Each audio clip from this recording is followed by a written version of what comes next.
My wife said, "If you can't accept me spending every weekend with my ex-husband, then maybe we shouldn't be together." I answered, "You're right." So I took the London transfer I'd been refusing for her. When she asked, "What are you doing this weekend?" I sent a selfie from Heathrow. Can you imagine the gut-wrenching betrayal of being handed an ultimatum about trust by the person you married, all while they're actively, shamelessly betraying you every single weekend? That was my reality with Clara, and let me tell you, the comeuppance that followed, it was pure, unadulterated poetry. My name's Marcus, and at 31, I truly thought I had life figured out. 3 years with Clara had lulled me into this false sense of security, like those drivers who've never had an accident and think they're invincible. Our life looked perfect on Instagram, but in reality, it felt more like watching paint dry. Clara was 29, and looking back, that age should have been my first red flag. Not because of her age itself, but because she still acted like a lost 20-year-old, discovering herself through terrible decisions and overpriced lattes. But hey, love makes you stupid, and I was practically brain dead when it came to her. We had the whole suburban dream, steady jobs we complained about, an overpriced apartment we pretended to adore, and those optimistic 5-year plans couples make when they're high on hope and low on actual experience. Everything was cruising along in that beautifully boring way that makes your parents proud and your single friends so jealous. I should have known the universe was just setting me up for the cosmic punchline of my life. Because that's when Adrian, Clara's ex-husband, decided to make his grand re-entrance. Adrian. Even his name sounds like the kind of guy who orders wine at Applebee's and acts like a connoisseur. My wife had been married before, something she casually dropped 6 months into our relationship like it was perfectly normal. Oh, by the way, I was married to this guy Adrian for 2 years, but it didn't work out because he was emotionally unavailable and had commitment issues. Classic red flag disguised as vulnerability, and I was too whipped to see it. So Mr. Emotionally Unavailable graces our little town again, and suddenly, Clara develops this overwhelming urge to catch up. And by catch up, I mean he systematically replaced every single weekend activity we used to do together with Adrian-themed adventures. It started innocently enough, Saturday brunch at that ridiculously expensive cafe downtown where they serve $12 avocado toast. Because nothing says, just friends, like spending your Saturday morning gazing into your ex-husband's eyes over Eggs Benedict. But of course, it didn't stop there. It never does it? Saturday brunch evolved into Sunday walks through the park because Adrian was apparently going through some sort of existential crisis and needed Clara's unique brand of emotional support. You know, the kind that requires long, meaningful conversations while strolling past happy families and couples who actually spent their weekends together. Then came the Friday movie nights because poor Adrian was going through a rough patch and needed someone to hold his hand through the latest Marvel movie. Funny how his rough patch always seemed to coincide perfectly with our date nights. I tried to be the understanding husband. Really, I did. I channeled every piece of marriage advice I'd ever ignored and attempted to trust my wife. But trust is a funny thing. It's like trying to ignore a mosquito buzzing around your head. You can pretend it's not there for a while, but eventually, you're going to get bit, and it's going to itch like hell. The signs were everywhere, but I was apparently fluent in denial.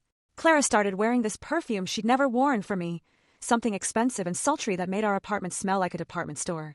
She'd spend an hour doing her hair for these casual friend meetings, styling it in ways that screamed anything but casual. And don't even get me started on the phone.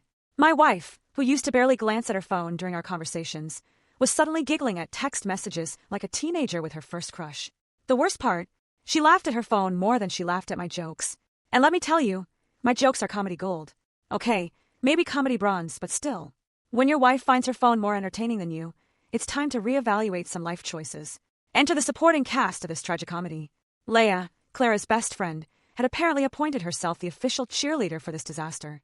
Leia was one of those friends who gives terrible advice with complete confidence, like a GPS that's constantly recalculating but never actually gets you where you need to go. Marcus, she'd say with that condescending smile, you need to understand that exes can absolutely be just friends. It's actually really mature and healthy, right? Because nothing screams emotional maturity like spending every weekend with the person you divorced. Then there was Jordan, my best buddy, and the voice of reason I chose to ignore. Jordan had this amazing ability to raise his eyebrows in a way that said, "Dude, are you seriously not seeing this?" without actually having to voice his concerns. He'd give me that look every time I mentioned Clara's weekend plans. But being the good friend he was, he'd just tell me to keep cool and trust the process. The process, as it turned out, was my marriage slowly imploding while I pretended everything was fine. God help me, I really tried to keep cool. I practiced the art of fake smiling when Clara came home glowing from her friend dates. I bit my tongue when she spent an hour getting ready for coffee with Adrian. I even managed to nod along when she'd tell me about their deep conversations and shared memories, as if I was supposed to be happy that my wife was emotionally reconnecting with her ex-husband every weekend. The unease grew like a tumor in my chest, feeding on every canceled plan, every secretive phone call, and every time she chose Adrian over me. But I kept telling myself I was being paranoid, that I was the problem, that maybe I needed to be more secure in my marriage. What I didn't realize was that my marriage was already over. I was just the last one to get the memo. The breaking point didn't come with some dramatic revelation or catching them in bed like in the movies. No, it arrived on a perfectly ordinary Saturday morning with the subtlety of a freight train to the face. I was sitting at our kitchen table, drinking coffee that had gone cold, pretending to read the news on my phone, when Clara emerged from our bedroom looking like she was headed to a damn photo shoot. She'd done that thing with her hair again, you know, the effortless but actually took an hour look she perfected for her Adrian dates. The perfume cloud hit me before she even entered the kitchen. I swear I could practically see cartoon stink lines wafting off her like she was Pepe Le Pew's dream girl. She was wearing a sundress I bought her for our anniversary last year, the one she claimed was too fancy for everyday wear, but apparently just fancy enough for casual Saturday hangouts with her ex-husband. "Morning, babe," she chirped, grabbing her purse and checking her reflection in the toaster. Because nothing says authentic relationship like using kitchen appliances as mirrors while your husband sits 3 feet away. I looked up from my phone, where I'd been scrolling through the same article about cryptocurrency for 20 minutes without absorbing a single word. "Let me guess," I said, trying to keep my voice level. "Another emergency Adrian session?" She paused. For a split second, I saw something flicker across her face. Guilt, maybe, or annoyance that I dared to question her Saturday ritual. "We're just getting coffee, Marcus. He's still going through that rough patch, remember?" "Right. The rough patch."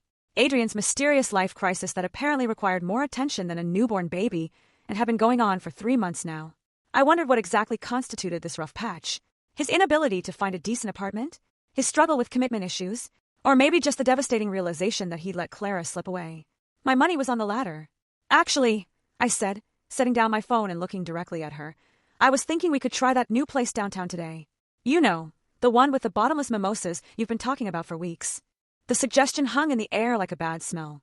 Clara's face went through an amazing transformation.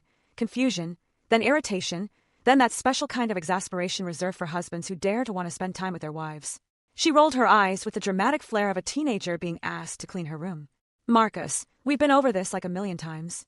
Adrian and I are just friends. We're adults. We can handle having a platonic relationship, right?" I nodded slowly. "Platonic? Got it. That's why you're wearing the anniversary dress and enough perfume to knock out a horse." "Don't be ridiculous," she snapped, but her hand instinctively went to smooth down the dress. "I always dress nicely when I go out." That was Rich, the woman who wore sweatpants to the grocery store and considered putting on mascara a special occasion, suddenly had standards for coffee dates with her ex. But I wasn't done yet. Call it masochistic, but I needed to hear her say it. "So skip it today," I said simply. "One Saturday. Stay home with your husband. We'll make pancakes, binge-watch something terrible on Netflix, maybe even have actual conversations that don't revolve around Adrian's emotional well-being." You would have thought I'd asked her to donate a kidney. Her face contorted like I just suggested we murder puppies for fun. "I can't just bail on him, Marcus. He's expecting me." And there it was. The truth, wrapped up in a neat little package with a bow on top. Adrian was expecting her. Not hoping to see her, not casually available if she happened to be free, but expecting her, like she was his employee, his therapy appointment, his guaranteed Saturday morning entertainment. "What about what I'm expecting?" I asked, and even I could hear the edge creeping into my voice. "What about the fact that your husband might want to spend time with you occasionally?" That's when she delivered the line that changed everything. The words that would replay in my head for weeks afterward like a broken record. She straightened up, put her hands on her hips, and looked at me with the kind of conviction usually reserved for courtroom dramas. "If you don't trust me hanging out with my ex-husband every weekend, maybe we shouldn't be together." The silence that followed was deafening. I could hear the neighbor's dog barking, a car starting somewhere down the street, the hum of our refrigerator that I'd been meaning to fix for months. But mostly, I could hear the sound of my marriage officially ending, even though neither of us realized it yet. I looked at her for a long time. Really looked at her.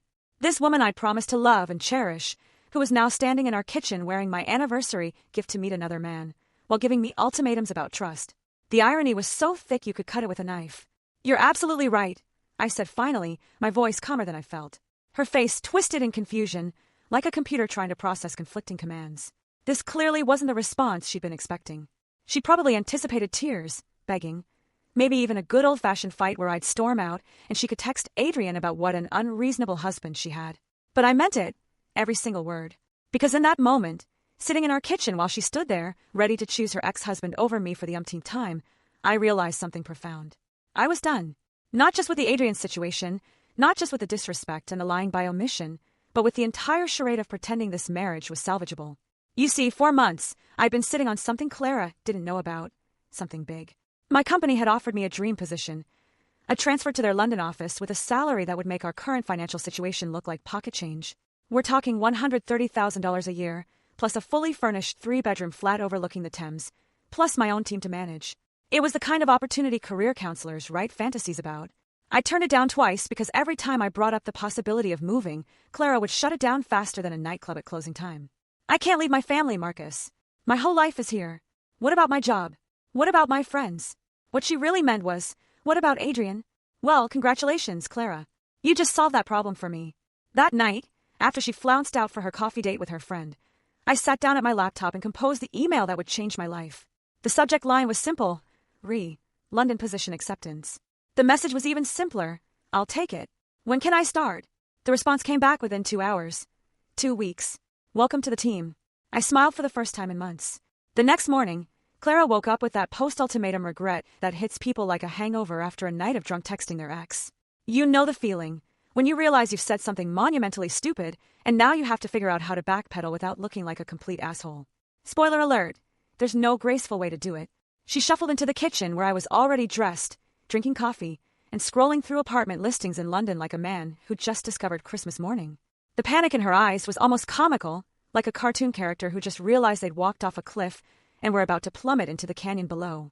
Marcus, she started, her voice doing that weird thing where it goes up at the end, like she's asking a question even though she's making a statement. About yesterday? I think maybe we should talk.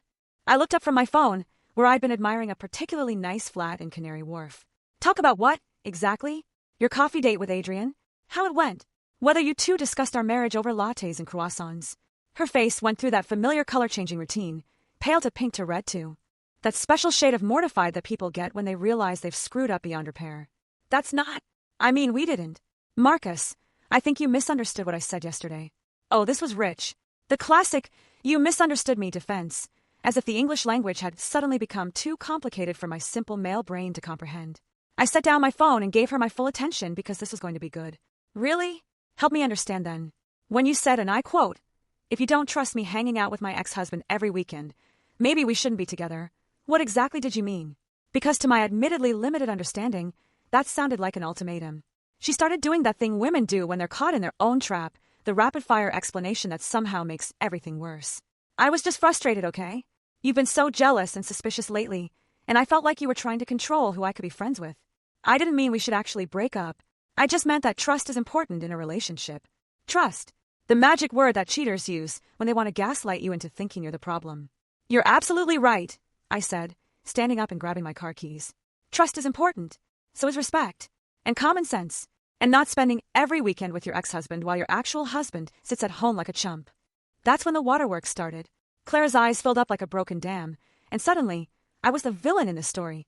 Amazing how quickly the script flips when people realize there are consequences for their actions.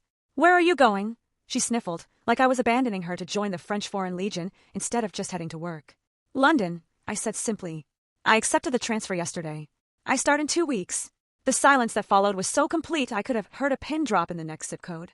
Clara's mouth opened and closed like a fish gasping for air, her brain apparently unable to process the information I'd just delivered. You what? You can't. We never discussed. Marcus, you can't just decide to move to London without talking to me. The irony was so beautiful it almost brought a tear to my eye. The same woman who'd been making unilateral decisions about our weekends for months was suddenly concerned about couple communication. Funny thing about ultimatums, Clara, I said. When you give someone an either/or choice, you have to be prepared for them to pick the option you don't want. I left her standing in our kitchen, still in her pajamas, looking like someone had just told her that Santa Claus wasn't real and the Easter Bunny was actually a registered sex offender. The next 2 weeks were like living in a reality TV show where the producers had decided to crank up the drama to 11.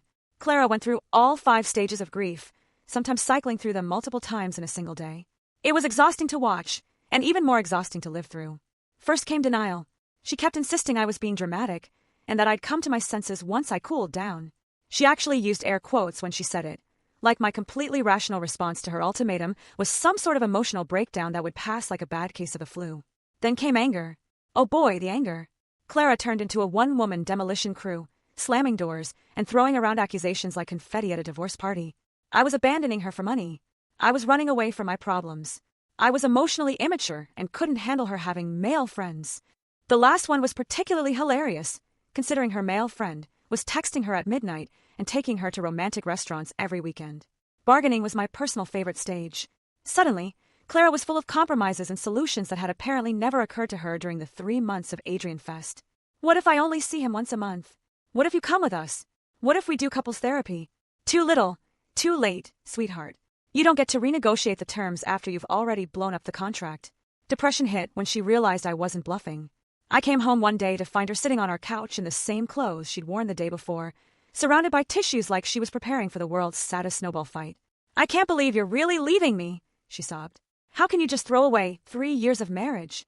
I'm not throwing it away, I replied, continuing to pack my boxes with the efficiency of a man who'd finally found his purpose in life.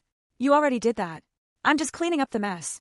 But the real magic happened when I started packing her stuff, too.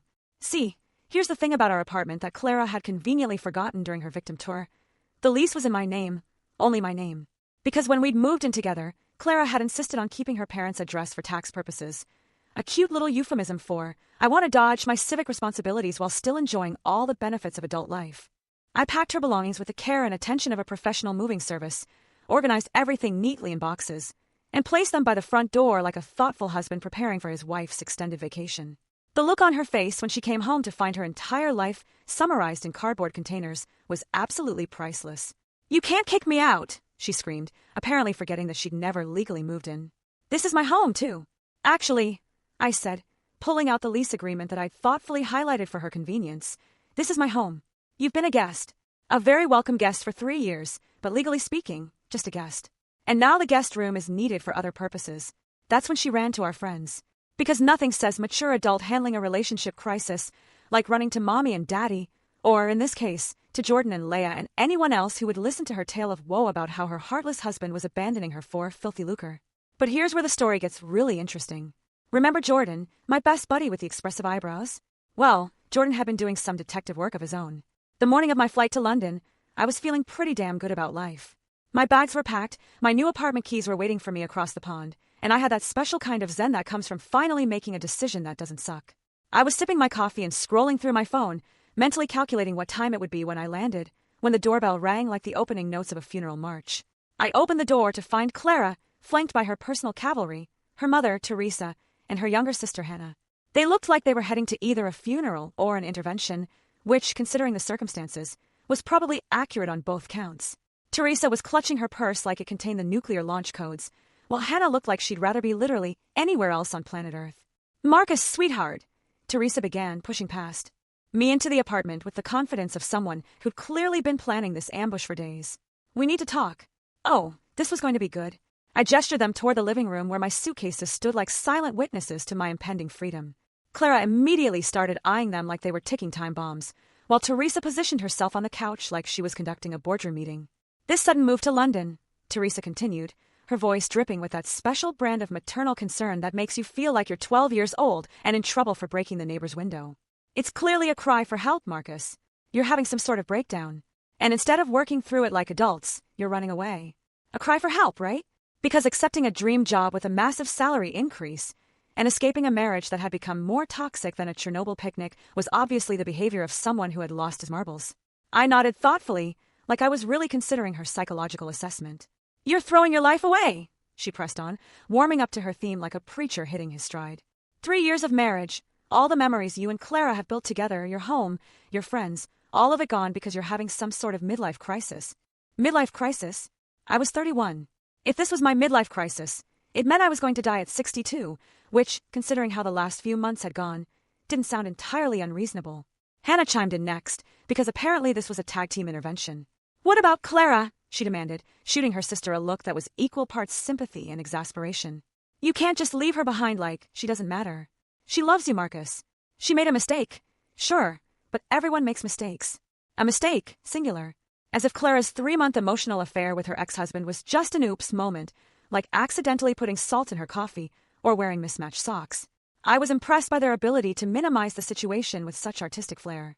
Clara herself had been unusually quiet during this opening salvo, probably because she was still processing the sight of my packed luggage.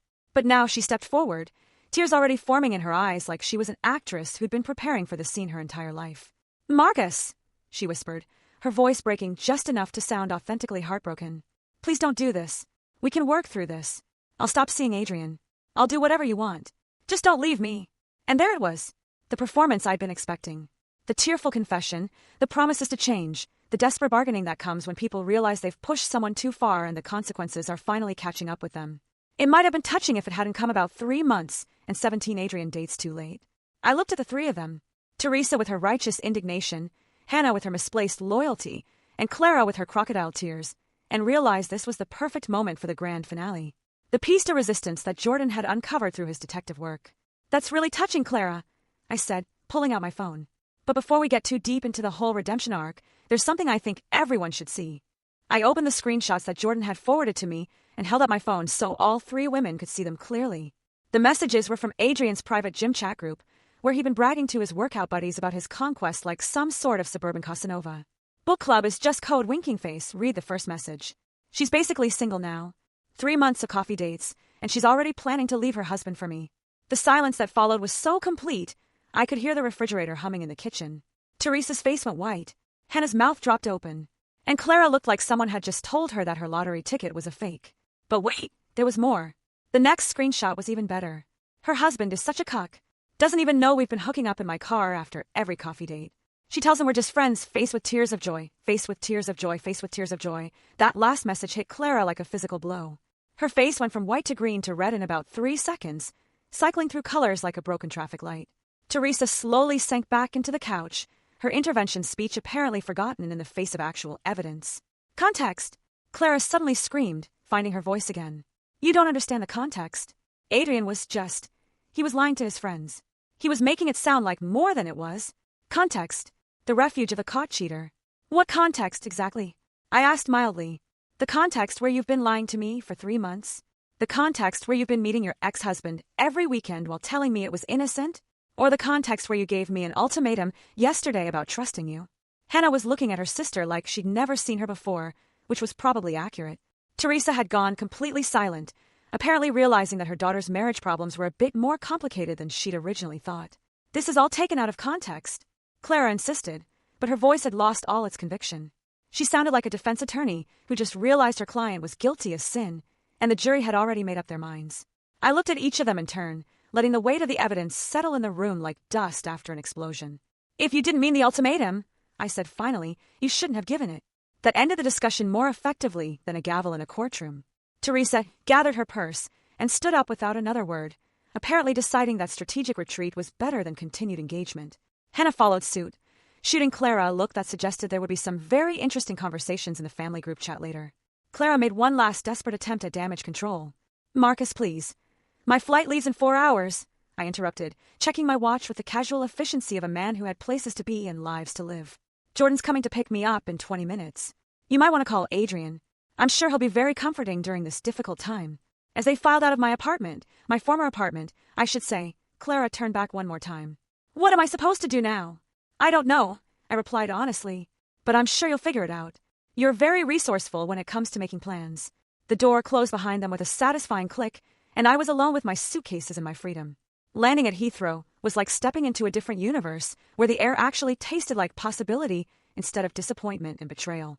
I'd left behind the smoking wreckage of my marriage and walked straight into what felt like the opening scene of a movie where the protagonist finally gets his life together, the kind of movie where the guy starts off beaten down and ends up running through the airport in slow motion while inspirational music plays in the background. My new flat was everything the company had promised and more. Located in Canary Wharf, it overlooked the Thames with floor-to-ceiling windows that made me feel like I was living inside a screensaver. 3 bedrooms, a modern kitchen, and a view that made Clara's precious hometown look like a strip mall parking lot. Every morning, I'd wake up and look out at the river, watching the boats go by while drinking coffee that actually tasted good because it wasn't seasoned with resentment and marital dysfunction. The office was a revelation, too. My colleagues were sharp, ambitious people who treated work like something they actually wanted to excel at, rather than just a way to pay for weekend drama sessions with ex-husbands. My new team was hungry, innovative, and refreshingly free of anyone named Adrian. For the first time in years, I was excited about Monday mornings instead of dreading them like a dental appointment. Meanwhile, back in the land of the free and home of the emotionally immature, Clara was apparently struggling with the concept that actions have consequences. According to my LinkedIn feed, She decided to take her grievances public, posting one of those vague social media manifestos that divorced people love so much. When someone you love abandons you without warning for money and career advancement, it really shows you who they truly are, she'd written, along with some inspirational quote about surviving betrayal and finding strength in solitude. The post was accompanied by a black and white photo of her looking pensively out a window, because nothing says authentic emotional pain like a carefully staged Instagram moment. But here's the thing about small towns and social media. Everyone knows everyone's business. And Clara had apparently forgotten that our entire social circle had been watching her Adrian show for the past 3 months. The comments on her post were absolutely brutal, in that passive-aggressive way that only Facebook comments can achieve. "Didn't you dump him for Adrian, though?" wrote Jessica from her yoga class. "Girl, we saw your stories every weekend with your friend," added someone named Brittany with about 17 crying laughing emojis. "Maybe check the dictionary definition of abandonment before using it," suggested Mike from my old office, who'd apparently been keeping track of the drama like it was his personal hobby. The post disappeared within 6 hours, which was probably a new record for social media regret. But the internet is forever, and screenshots had already made their way into various group chats and private messages. Clara's attempt at controlling the narrative had backfired spectacularly, like trying to put out a fire with gasoline. Then came the plot twist I hadn't seen coming, though in hindsight, it was inevitable. Adrian's girlfriend, yes, he had a girlfriend this whole time, because of course he did, decided to reach out to me through LinkedIn. Her name was Sophie, and she was apparently everything Clara wasn't: direct, honest, and refreshingly free of bullshit. "I think we need to talk," her message read. "Adrian has been lying to both of us." Sophie, it turned out, was a paralegal who'd been dating Adrian for 8 months. She believed his story about Clara being a crazy ex-wife who was obsessed with him and wouldn't leave him alone. According to Adrian's version of events, Clara was the one pursuing him, showing up uninvited and begging for reconciliation, while he nobly tried to be there for her as a friend during her marital difficulties. The cognitive dissonance was almost impressive. Adrian had managed to convince his girlfriend that he was the victim of Clara's obsession while simultaneously bragging to his gym buddies about his conquest.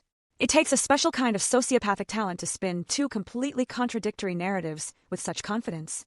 I sent Sophie everything.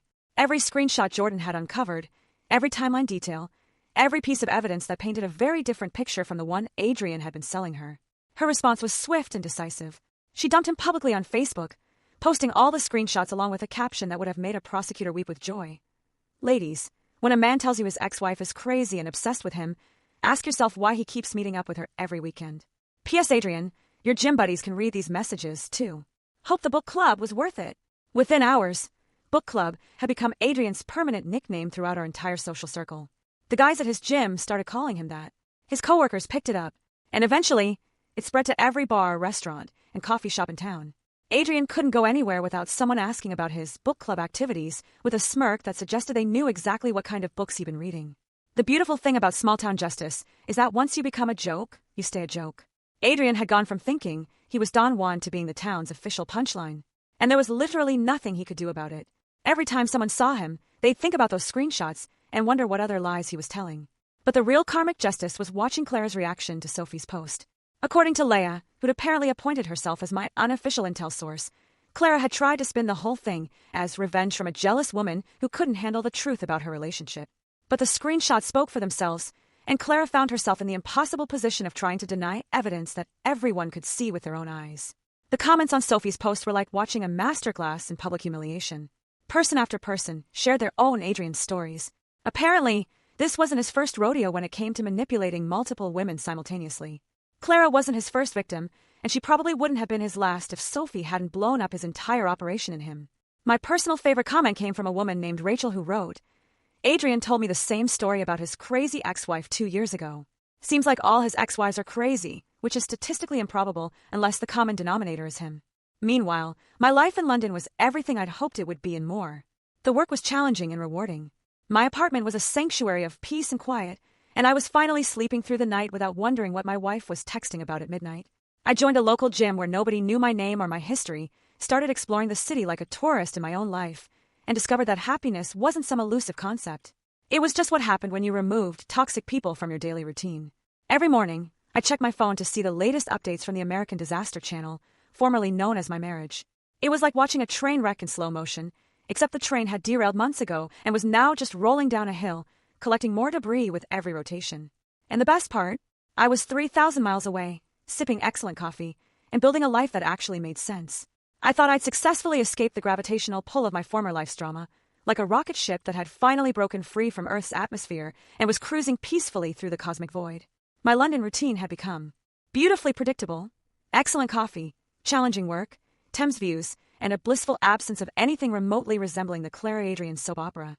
I was living my best life, which apparently made me a prime target for the universe's twisted sense of humor. It was a Tuesday morning. I remember because I just finished a particularly satisfying meeting with my team about expanding into the European markets when I walked out of our Canary Wharf office building and nearly choked on my coffee. There, standing next to the fountain like some sort of deranged tourist, was Clara, in London, 3,000 miles from where she was supposed to be, looking like she'd been sleeping in airport chairs and living off vending machine snacks. For a moment, I wondered if I was having some sort of stress-induced hallucination. Maybe the combination of jet lag and British weather had finally broken my brain, and I was now seeing my ex-wife's ghost haunting the financial district of my life. But no, she was definitely real, complete with wrinkled clothes, disheveled hair, and that particular brand of desperation that only comes from making terrible life decisions and doubling down on them. She spotted me before I could duck back into the building and pretend I'd never left. Her face lit up with a kind of manic relief usually reserved for people who've been lost in the desert and just spotted an oasis. She waved at me like we were old friends running into each other at a high school reunion, rather than estranged spouses whose marriage had imploded in spectacular fashion. "Marcus!" she called out, jogging toward me with the enthusiasm of a golden retriever who'd just seen a tennis ball. "I can't believe I found you. This city is huge." I stood there, coffee cup halfway to my lips, trying to process the sheer audacity of the situation. She'd flown across the Atlantic Ocean to ambush me outside my workplace like some sort of international stalker. The woman who couldn't be bothered to skip one Saturday coffee date with her ex-husband had apparently found the motivation to book a transatlantic flight and track me down in a city of 9 million people. "Clara," I said finally, my voice carrying all the enthusiasm of someone who just discovered a parking ticket on their windshield. "What the hell are you doing here?" She looked slightly put out by my less than enthusiastic reception, which was rich considering she'd shown up uninvited to my new life like a walking reminder of every mistake I'd ever made. "I just wanted to talk," she said, her voice doing that wounded puppy thing that used to work on me back when I was stupid enough to care. "Can we get coffee? Please, coffee." Of course, because nothing said reconciliation like recreating the same activity that had destroyed our marriage in the first place. But something about her appearance, the dark circles under her eyes, the desperate way she was clutching her purse like a life preserver, made me curious about just how far she'd fallen since I'd left. Against my better judgment, which had clearly taken a vacation to somewhere more sensible, I agreed. We found a cafe near the office, one of those trendy London places that served coffee in cups the size of soup bowls, and charged accordingly.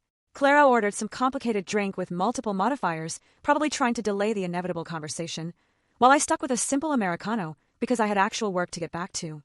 She looked rough, really rough, the kind of rough that comes from weeks of poor decisions and sleepless nights.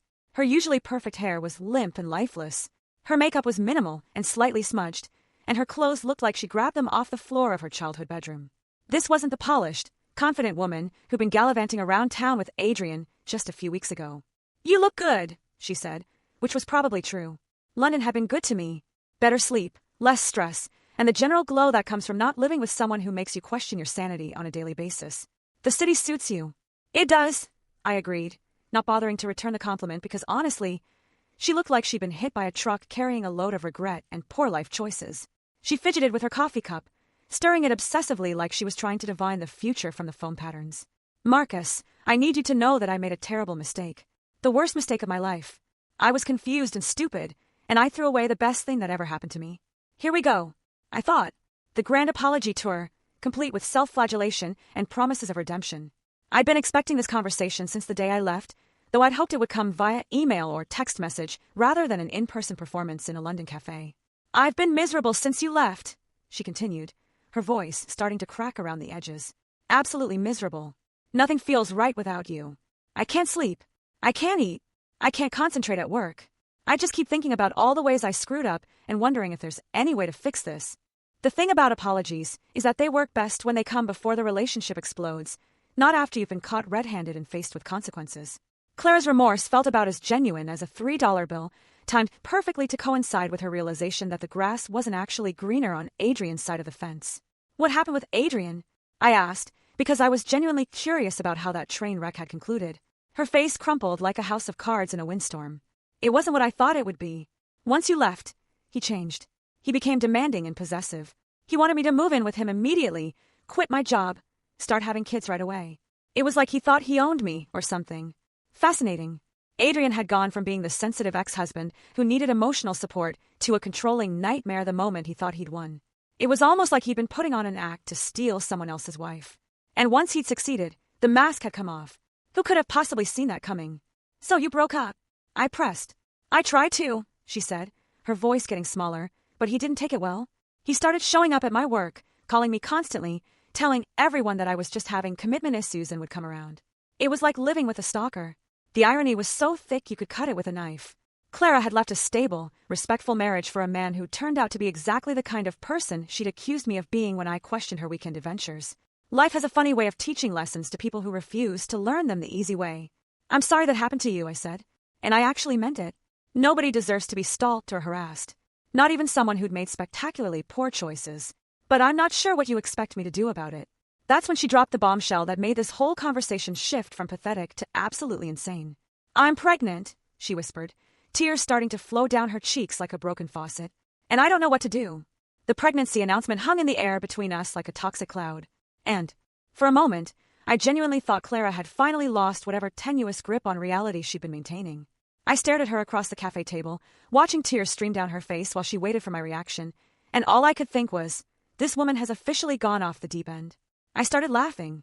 Not a cruel laugh, not a mocking laugh, but the kind of genuine, from-the-belly laughter that happens when someone tells you something so absurd that your brain can't process it any other way. Other cafe patrons started looking over at us, probably wondering if they were witnessing a proposal gone wrong or a mental breakdown in progress. Pregnant, I repeated, wiping tears from my eyes. That's your play here? Really? After everything that's happened, you're going with a fake pregnancy angle. Her face went through several interesting color changes. Confusion, hurt, anger, and then that particular shade of red that people get when they realize their lie has been called out publicly. I'm not lying, she protested. But her voice had that hollow ring that bad actors get when they're overselling their performance. Clara, I said, leaning back in my chair with the relaxed confidence of someone who holds all the cards. We haven't had sex in over 2 months. I know this because I was there. Or rather, I wasn't there if you catch my drift. You were too busy with your book club activities to be interested in your actual husband. The silence that followed was deafening. She opened and closed her mouth like a fish gasping for air, clearly trying to come up with some explanation that would make her story believable. But we both knew the math didn't work. And even Clara's creative relationship with the truth couldn't bend reality that far. It could be from before, she whispered weakly. But even she didn't sound convinced. From before what? I asked. Before you decided that Adrian was more important than our marriage? Before you started spending every weekend playing house with your ex-husband? Be specific, Clara, because my calendar is pretty clear on when we stopped being intimate. She crumpled then, her whole fake pregnancy facade collapsing like a house of cards in a hurricane. The tears kept flowing, but now they seemed more genuine, tears of frustration and desperation rather than manipulative crocodile tears. I just needed you to care, she whispered, her voice barely audible over the ambient cafe noise. I thought if you believed I was pregnant, you'd want to work things out. You'd remember that you loved me once. And there it was. The truth, wrapped up in the most pathetic package imaginable. Clara had flown 3,000 miles to lie to my face about being pregnant because she thought it would magically erase months of betrayal and manipulation. The woman who'd given me an ultimatum about trust was now trying to manipulate me with fake medical conditions. I did love you once, I said quietly. And for the first time since she'd appeared outside my office, I felt something resembling sadness instead of just irritation. I loved you for 3 years, but you only noticed when I stopped. She looked up at me, with red-rimmed eyes, mascara streaking down her cheeks in abstract patterns that would have been artistic if they weren't so pathetic. So what now? You're just going to stay in London forever? Build a whole new life without me? That's exactly what I'm going to do, I confirmed. Because that's what people do when their marriages end. They move on. They build better lives. They don't chase their ex-spouses across international borders with fake pregnancy stories. Clara flew home that night, defeated and broken in ways that almost made me feel sorry for her. Almost. But sympathy was a luxury I couldn't afford when it came to someone who'd spent months systematically destroying our marriage and then expected me to fix the consequences of her choices. The real entertainment started after she got back to the States. According to my network of involuntary correspondents, mostly Leia, who seemed to think I needed regular updates on the Clara show, my ex-wife had apparently learned nothing from our London conversation and was already back to her old patterns. 2 weeks after her failed reconciliation mission, Clara was posting Instagram stories from a CrossFit gym featuring a suspiciously attractive trainer named Damien. Because nothing says, I've learned from my mistakes, like immediately rebounding with another fitness professional who probably had the emotional depth of a puddle. The Instagram posts were a masterclass in self-deception. Clara was suddenly all about self-improvement and working on herself, posting inspirational quotes about how soulmates arrive when you're ready to work on yourself, and the universe brings you what you need when you need it most. The irony was so thick you could package it and sell it as a dietary supplement. Meanwhile, back in London, I was discovering that karma has a sense of humor that rivals any comedy writer. Adrian, apparently unable to learn from his previous humiliation, had somehow managed to land a job in London. Not just in London, but in the exact same corporate housing building where I was living. The universe was either testing my patience or setting up the world's most elaborate practical joke. I first encountered him in the lobby on a Tuesday morning, looking every bit as smarmy as I remembered, but now with the added bonus of seeming slightly desperate. He was with a young woman who looked like she'd stepped out of a fashion magazine, all legs and cheekbones, and the kind of confidence that comes from never having experienced real consequences for poor decisions. "Marcus!" Adrian called out, like we were old college buddies who'd lost touch over the years instead of the two corners of a love triangle that had exploded spectacularly. What are the odds? Small world, right? He introduced the young woman as Chloe, his girlfriend, with air quotes that suggested their relationship status was about as stable as a house of cards in a windstorm. Chloe looked at me with mild interest, clearly not knowing she was standing next to both the victim and the perpetrator of one of the messier relationship disasters in recent memory. "Adrian," I nodded politely, because I'd learned that the best revenge is living well and not engaging with people who've already proven they're not worth your time. "Chloe, nice to meet you." By the end of that week, Chloe had dumped Adrian in the building's WhatsApp group chat after discovering his illustrious history with married women. Apparently, someone in the building had done their homework and shared the screenshots from Sophie's Facebook post. The message Chloe left was a thing of beauty. "Ladies of Riverside Court, Adrian Thompson is a serial cheater who specializes in breaking up marriages. He told me his ex-wife was crazy and obsessed with him. Turns out she was just married to someone else at the time. Also, he cries after sex. You've been warned." Within hours, everyone in our 200-unit building knew Adrian as that guy who cries after sex and breaks up marriages. His nickname evolved from Book Club to Cry Club, and residents started crossing the street to avoid him in the hallways. The beautiful thing about living in corporate housing is that gossip travels faster than Wi-Fi, and Adrian's reputation preceded him everywhere he went in the building. The concierge started smirking when he walked by. The gym staff exchanged knowing looks, and even the cleaning lady gave him side-eye that could have melted steel. Justice served with a side of public humiliation. Exactly what the doctor ordered. Meanwhile, back in the good old USA, Clara's relationship with Damien, the CrossFit trainer, was following the predictable trajectory of all rebound relationships that start with Instagram stories and end with restraining orders. According to my unofficial intelligence network, which consisted mainly of Leia's inability to keep her mouth shut and my own morbid curiosity, things had gone south faster than a penguin convention. The details, as relayed to me through a series of increasingly dramatic phone calls from Leia, were almost too perfect to be true. Clara had walked into the gym one evening for her regular session with Damien, probably expecting to work on her squats and her emotional baggage simultaneously, when she discovered him in the back room helping his ex-girlfriend with some very creative stretching exercises. Now, I'm no fitness expert, but I'm pretty sure that particular position isn't recommended in any legitimate workout manual, unless Damien was pioneering some revolutionary new form of couples yoga that involves significantly less clothing and significantly more betrayal than traditional exercise routines. She just stood there for like 5 minutes. Leia had breathlessly reported during one of her gossip update calls, like completely frozen. Damien and this other girl were so into their stretching session that they didn't even notice Clara watching them through the mirror. The image of Clara standing there, probably still holding her gym bag and water bottle while watching her rebound relationship implode in real time, was almost poetic. Here was a woman who destroyed her marriage for the thrill of cheating, only to discover that cheaters tend to cheat on everyone, not just other people's spouses. When Damien finally noticed Clara's reflection in the mirror, because apparently even mid-betrayal, he was still checking himself out, the ensuing confrontation was legendary enough to become gym folklore. Clara, channeling all the righteous indignation she'd never directed at herself, had apparently launched into a tirade about trust and respect that left everyone within earshot wondering if they were witnessing performance art or a psychological breakdown. "How could you do this to me?" she'd screamed, according to multiple eyewitness accounts that made their way through the local gossip network faster than a viral TikTok video. "I trusted you. I thought we had something real." The irony was so thick you could have used it as a protein shake. Clara, who'd spent 3 months sneaking around with her ex-husband while married to someone else, was suddenly an expert on trust and fidelity. The woman who'd given her actual husband an ultimatum about trusting her was now devastated to discover that her trainer boyfriend was exactly as trustworthy as she was. But wait, there's more. because apparently the universe wasn't finished serving up justice with a side of poetic comeuppance. Clara, in her emotional distress over discovering that cheaters tend to be cheaters, had made the brilliant decision to text me about her revelation. At 3 a.m. London time, which was 10 p.m. her time, my phone buzzed with a message that I initially thought was some sort of drunk dial situation. Now I know how you felt. I'm so sorry. That was it. No context, no explanation, just a sudden burst of empathy that had apparently taken her entire relationship with Damien to develop. I stared at the message for a few minutes, marveling at the fact that it had taken Clara experiencing betrayal firsthand to understand what betrayal felt like. Revolutionary stuff, really. I left her on read.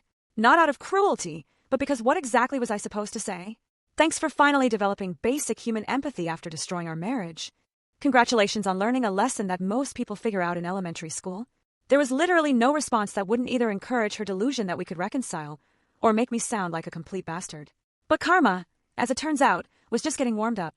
Because while Clara was dealing with her trainer boyfriend's creative interpretation of physical fitness, she was about to discover that her past decisions had consequences that extended far beyond broken hearts and damaged pride. Remember Sophie, Adrian's ex-girlfriend, who'd blown up his entire operation with those beautiful Facebook screenshots? Well, Sophie worked in the tax department for the city, and she'd apparently been doing some digging into Clara's living situation during their relationship. It turns out that Clara's clever little scheme of using her parents' address to avoid city taxes while actually living in our apartment had caught someone's attention. Someone with access to employment records, lease agreements, and the kind of bureaucratic dedication that makes the IRS look friendly and approachable. The audit notice arrived on a Tuesday.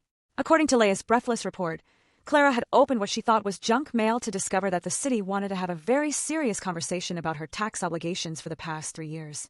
Specifically, they wanted to know why someone who was employed full-time in the city, had a city-issued parking permit, and was registered to vote at a city address, had been claiming residency in her parents' suburban township. The amount owed was spectacular: 3 years of back taxes, plus penalties, plus interest, plus administrative fees that seemed to multiply like rabbits in springtime. The final tally came to just over $18,000, which might as well have been $18 million for someone who'd been living paycheck to paycheck while spending her disposable income on weekend dates with her ex-husband. Clara's parents, bless their enabling hearts, had bailed her out financially. But they'd also forced her to move back into her childhood bedroom as part of the bailout agreement because apparently even they had limits to how much financial irresponsibility they were willing to subsidize without consequences. The image of Clara, at 29 years old, moving back into her teenage bedroom with its faded boy band posters and high school trophies, was almost too perfect to be real. The woman who'd been so eager to play house with Adrian every weekend was now literally back in the house where she'd grown up, under her parents' roof and their rules. She has a curfew now, Leia had reported with barely concealed glee. Her mom makes her be home by 11 p.m. on weeknights and midnight on weekends. It's like she's 16 again, except with massive debt and a destroyed marriage instead of college applications and prom planning. Meanwhile, my life in London continued to improve in ways that made me question whether I'd accidentally stumbled into some sort of alternate universe where good decisions actually led to good outcomes. The promotion I'd been hoping for came through ahead of schedule, along with another salary increase that made my former American income look like pocket change. I was offered a permanent position with the company, complete with visa sponsorship and a clear path to British residency if I wanted it. But the real victory wasn't professional. It was personal. I'd met someone. Her name was Eva. She was Irish, and she worked as an editor for a publishing house in Bloomsbury. Smart, funny, grounded, and refreshingly free of any desire to maintain relationships with her ex-boyfriends. When I told her the book club saga over dinner one evening, she'd laughed until tears streamed down her face. "Sounds like your wife was reading the wrong chapters," she'd said. And I'd known right then that this was someone I wanted to keep around. With Eva, everything was easy. No drama, no secrets, no weekend disappearances or mysterious text messages. Just two adults building something real together, based on honesty and mutual respect. Revolutionary concepts, apparently. Every time Adrian saw me with Eva in the building lobby or the local pub, I could see the jealousy eating him alive from the inside. The man who thought he was winning by stealing someone else's wife was watching me build something better with someone who actually deserved it. Karma, it seemed, had a sense of timing that would make a Swiss watchmaker weep with envy. While Clara was navigating the exciting world of parental curfews and tax debt, my life in London had evolved from escaping disaster to actually thriving in ways I didn't know were possible. It's amazing how much your perspective shifts when you're not constantly wondering if your spouse is lying to you about where she's spending her weekends. Who knew that trust and honesty were such game changers in the happiness department? The promotion had come with perks that made my old life look like I'd been living in black and white, and someone had suddenly invented color television. Not just the salary bump, though going from comfortable to holy shit, I can actually afford things without checking my bank balance first was pretty spectacular.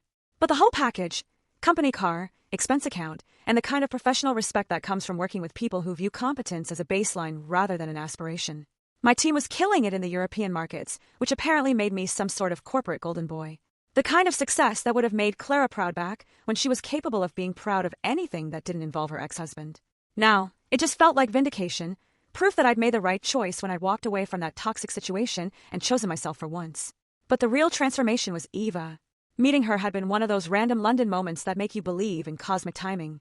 I'd been sitting in a pub in Bloomsbury after a particularly good day at work, reading emails and enjoying a pint, when this woman at the next table had started laughing at something on her laptop. Not polite chuckling, but the kind of genuine, infectious laughter that makes you want to know what's so funny, too. She'd been editing a manuscript, something about a man who thought he could win back his ex-wife by pretending to be a food critic, and the absurdity of the plot had apparently struck her as hilarious. When she'd noticed me, trying not to eavesdrop, she'd shared the joke, and we'd ended up talking until the pub closed. Eva was everything Clara wasn't. Where Clara was all surface-level drama and emotional manipulation, Eva was substance and authenticity. She said what she meant what she said, and had never once in our relationship made me wonder if she was secretly texting someone else while sitting next to me. Revolutionary concepts, apparently. She was also funny in ways that didn't require an audience or social media validation. When I told her the whole book club saga over dinner one night, she'd listened with the kind of attention that suggested she was actually interested in understanding what had happened, rather than just waiting for her turn to talk. "So let me get this straight," she'd said, wiping tears of laughter from her eyes. "Your ex-wife spent 3 months cheating on you with her ex-husband, gave you an ultimatum about trusting her, and then flew to London to lie about being pregnant when you took her up on that ultimatum? That's the condensed version, yes. And now she's living with her parents because she got caught committing tax fraud. Also, yes. Sounds like your wife was reading the wrong chapters," she'd said. And that line had become our private joke. Anytime we encountered relationship drama, whether in movies, books, or real life, one of us would comment about people reading the wrong chapters. With Eva, everything was refreshingly normal. We traveled together without it becoming a logistical nightmare or an excuse for Instagram content. We cooked together without turning it into a competition or a therapy session. We built something real based on actually liking each other as people, rather than just being addicted to the drama and chaos that some people mistake for passion. The contrast wasn't lost on me, especially when I'd see Adrian around the building. Poor Adrian, who'd gone from thinking he was the main character in some romantic drama to being the punchline of everyone's jokes. The man couldn't walk through the lobby without someone making a book club reference or asking if he needed tissues. His professional life in London hadn't exactly flourished either. Word travels fast in corporate circles, especially when someone has a reputation for being the kind of person who breaks up marriages for sport. Adrian's career trajectory had gone from promising transfer to "why is that guy still here?" in record time. But the real entertainment came from watching him try to process seeing me happy. Actually, genuinely happy. Not just pretending to be fine while dying inside. When Adrian saw me with Eva, laughing at her jokes, holding her hand, looking like someone who'd finally figured out what healthy relationships were supposed to feel like, the jealousy in his eyes was absolutely priceless. This was a man who thought he was winning by stealing Clara away from me, who'd bragged to his gym buddies about his conquest, who'd convinced himself that he was some sort of romantic hero rescuing a woman from an unhappy marriage. Now he was watching me build something infinitely better with someone who actually deserved it, while he lived alone in corporate housing with a reputation that followed him like a bad smell. The irony was beautiful. Adrian had gotten exactly what he'd wanted, Clara, and discovered that winning a prize nobody else wants isn't actually winning at all. Meanwhile, I'd lost something I'd thought I wanted to keep and found something infinitely better in the process. Eva and I started talking about making things permanent. Not in the rushed, desperate way that people do when they're trying to fix something broken, but in the calm, confident way that happens when you've found someone who makes sense. British residency, long-term plans, the kind of future building that actually felt exciting rather than terrifying. The company had offered to sponsor my permanent residency, which would put me on track for British citizenship if I wanted it. The idea of officially cutting ties with the country where my marriage imploded and officially becoming a citizen of the place where I finally figured out how to be happy felt like the ultimate fresh start, not running away from my problems, but graduating from them into something better. Every weekend with Eva was a reminder of what weekends were supposed to feel like. No mystery plans, no secret meetings, no wondering if the person you loved was lying to your face about where they were going. Just two people who enjoyed each other's company, building memories instead of collecting secrets. We'd take day trips to Bath or Brighton, explore different neighborhoods in London, or just spend lazy Sundays reading in bed while rain pattered against the windows. Simple pleasures that felt revolutionary after 3 years of marriage to someone who treated our relationship like a part-time job she was constantly trying to quit. The best part? Adrian got to watch it all unfold, since we lived in the same building. Every time he saw us together, coming back from a weekend trip, heading out for dinner, or just walking through the lobby looking like people who actually liked each other, I could see it eating away at him. This was the life he thought he was destroying when he'd seduced Clara away from me. Instead, he'd done me the biggest favor of my life by removing someone who was never going to make me happy and clearing the path for someone who actually could. Karma, it turned out, had a sense of poetry that would make Shakespeare weep with envy. Looking back on this whole clusterfuck of a year, I have exactly one regret: not taking the London job the first time they offered it to me. Not the second time either, but definitely not the first time. I could have saved myself months of watching my marriage decompose like roadkill in the summer heat. Months of pretending that Clara's weekend book club activities were anything other than a slow-motion betrayal set to the soundtrack of my own denial. The truth is, I'd been sacrificing pieces of myself for someone who never valued the sacrifice. While I was turning down dream opportunities and restructuring my entire future around Clara's unwillingness to leave her precious hometown, she was busy restructuring her weekends around her ex-husband's emotional needs. The math never worked in my favor, but I'd been too invested in the sunk cost fallacy to notice. You know what's funny about hindsight? It's not just 20/20, it's high definition, IMAX quality clarity that makes you wonder how you ever missed the obvious signs that your life was turning into a daytime soap opera. Every red flag I'd ignored, every excuse I'd accepted, every time I'd chosen to trust someone who was systematically proving herself untrustworthy, it all looked so painfully clear from my Thamesview apartment in London. Clara's social media presence, these days, is a masterclass in performative healing. She posts those cryptic, inspirational quotes that divorced people love so much. You know the ones. Growth through pain. Stronger than yesterday. The universe removes people from your life to make room for better things. All with comments turned off, because apparently enlightenment doesn't include being open to feedback. My personal favorite was her recent post about learning to love yourself before you can love someone else, which was rich coming from someone who'd spent our entire marriage seeking validation from every man except her actual husband. But hey, if Instagram quotes about self-discovery help her sleep at night in her childhood bedroom, more power to her. Adrian's online presence, meanwhile, has become virtually non-existent. The man who used to post gym selfies and motivational content about grinding and winning has gone dark, probably because it's hard to maintain a personal brand around success when everyone knows you as Book Club or Cry Club, depending on which scandal they remember better. Last I heard, through the London corporate housing gossip network, he'd been trying to transfer back to the States. But apparently his reputation had followed him across the Atlantic like a particularly persistent curse. Turns out that breaking up marriages and crying after sex aren't exactly the kind of qualifications that make HR departments excited about internal transfers. The beautiful thing about karma is that it doesn't just serve justice. It serves justice with style. Adrian had thought he was playing chess while everyone else was playing checkers. But it turned out he was actually playing Russian roulette with his own reputation, while everyone else was just living their lives like functional adults. And me, I'm building a life that actually makes sense. A life with someone who doesn't need an ex-husband to feel complete, who doesn't mistake drama for passion, and who thinks the concept of book club as code for cheating is as ridiculous as it actually is. Eva and I are planning a trip to Ireland next month to meet her family, which feels like the kind of normal relationship milestone that Clara and I never managed to achieve without turning it into a crisis or an excuse for her to reconnect with someone from her past. It's amazing how simple things become when you're with someone who actually wants to be with you. The visa paperwork for permanent residency is moving along faster than expected, which means I'll officially be a British resident by the end of the year. There's something poetic about legally cutting ties with the country where my marriage imploded and officially becoming a citizen of the place where I finally figured out how to be happy. To all the people back home who said I should have fought harder for Clara, I have one question: why? Why fight for someone who gave me an ultimatum about trusting her while she was busy proving herself untrustworthy? Why battle for a marriage with someone who is already emotionally checked out and planning her next relationship? Fighting for your marriage makes sense when both people want to save it. It's romantic and noble and all those things that look good in movies. But fighting to keep someone who doesn't want to be kept is just elaborate self-harm disguised as love. Sometimes the most loving thing you can do is let someone go so they can discover firsthand that the grass isn't actually greener on the other side. Clara wanted to explore her options. I gave her that opportunity by removing myself as an option. She wanted to see if Adrian was worth more than our marriage. I let her find out. She wanted freedom from our relationship. I provided it, along with a front row seat to watch what that freedom actually looked like in practice. The universe has a twisted sense of humor, but it also has impeccable timing. Every time I look out at the Thames from my apartment, or book a weekend trip to Paris with Eva, or get another promotion at work, I'm reminded that choosing yourself isn't selfish. It's necessary. You can't build a life worth living on the foundation of someone else's indifference.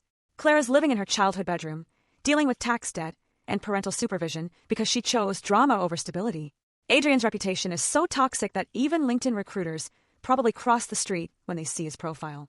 And I'm planning Christmas market tours with someone who thinks my jokes are actually funny and doesn't need to check her phone every 5 minutes to feel validated. The math works out pretty clearly when you actually do the calculation. I don't hate Clara anymore. Hate requires too much emotional energy, and frankly, I've got better things to do with my feelings these days. I don't even feel sorry for her because everything that happened to her was the direct result of her own choices. She wanted to play adult games, and she got adult prizes. If anything, I'm grateful. Grateful that she was stupid enough to give me that ultimatum. Grateful that she made her priorities so obvious that even my denial couldn't rationalize them away. Grateful that she freed me from a marriage that was slowly killing everything good about who I used to be. Sometimes people do you the biggest favor of your life by showing you exactly who they are. Clara showed me that she was someone who would choose her ex-husband over her actual husband. Someone who would lie and manipulate and blame everyone else for the consequences of her actions. And in showing me who she really was, she also showed me who I could become. Someone who refuses to settle for less than he deserves. Someone who chooses happiness over familiarity. Someone who finally learned that you can't love someone into being worthy of that love. Every morning when I wake up in London, in my beautiful apartment, with my beautiful life and my beautiful girlfriend who actually wants to be there, I smile and think the same thing. I finally chose myself, and it was the best decision I ever made. So, tell me, what do you think? Have you ever had a moment where you realized an ultimatum wasn't just a threat, but actually a gift in disguise? Let me know in the comments below. I'm really curious to hear your stories.